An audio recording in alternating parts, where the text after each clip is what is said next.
ধর্ম ছাপিয়ে দেওয়ার বিষয় নয়, ধর্মীয় মানুষের অন্তরের আবেগ দিয়ে গ্রহণ করার বিষয়। সংগ্রামী বন্ধুগণ, দেশ আমাদের সকলের। এই দেশটিতে আমরা 4টি ধর্মের মানুষ বসবাস করি: মুসলমান, হিন্দু, বৌদ্ধ, খ্রিস্টান। দেশটা একটা ফুলের বাগানের মতো।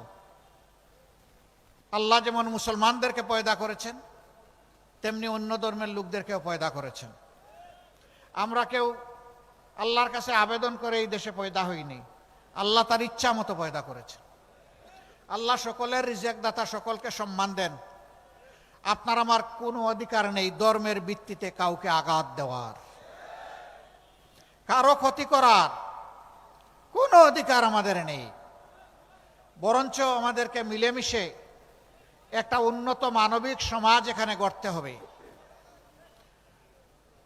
ধর্ম ছাপিয়ে দেওয়ার বিষয় নয়, ধর্মীয় মানুষের অন্তরের আবেগ দিয়ে গ্রহণ করার বিষয়। অতএব কোরআনের সুস্পষ্ট নির্দেশনা, লা ইকরাহা ফিদ্দিন, দিনের ব্যাপারে কোনো জবরদস্তি চলবে না।